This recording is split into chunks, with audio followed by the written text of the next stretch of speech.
Se imagina, enfrenta dificuldades provocadas por um sistema corporativo frágil, corrupção, crescimento de protestos sociais e degradação ambiental. O livro O Aviso na Muralha, a China e o Ocidente no século XXI foi lançado pela editora Larousse e nós estamos com a gerente editorial da Larousse, a senhora Solange Mônaco. Boa tarde, dona Solange. Boa noite. Boa tarde, Marco. Tudo bem? Tudo bem. Então tá bom, é o fuso horário da China, né? Está tão escuro aqui, vai cair uma chuva. Ah, em São Paulo tá o tempo, mudou o tempo já. Rapidamente. Em São Paulo, viu? Com essa questão da Olimpíadas, muitas pessoas eu acho que estão se interessando muito mais agora pela China, porque está em evidência, está no noticiário. Mas esse livro, ele vem mostrar o que da China?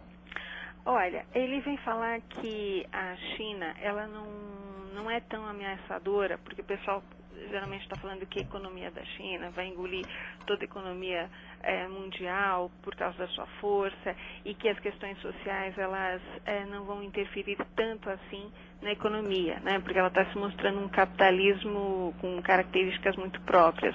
Mas, na verdade, o livro coloca que a China ela está incorporando práticas da economia ocidental, mas não os valores do iluminismo, que são a base dessa economia forte até então no Ocidente. E as bases do iluminismo é a força das instituições, dos processos de pensar europeu.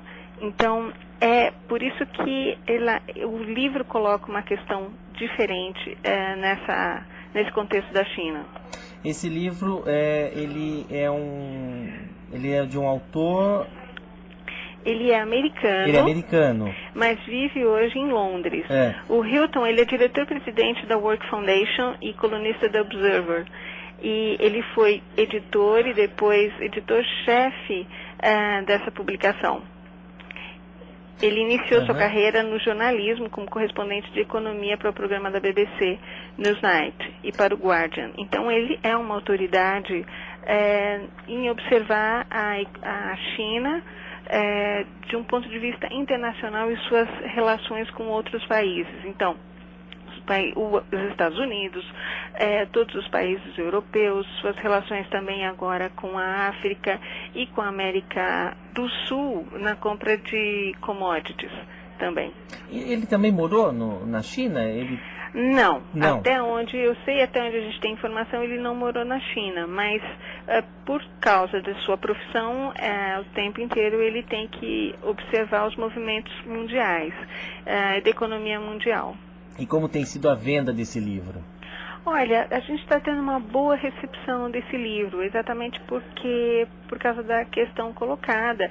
Então, a China, existe um grande estereótipo sobre ela, né? Que lá é sempre uma grande massa, sempre uma grande quantidade de gente, todo mundo sempre com o olhinho puxado e com seus casaquinhos azuis, mas esses casaquinhos azuis estão sendo substituídos por casaquinhos coloridos.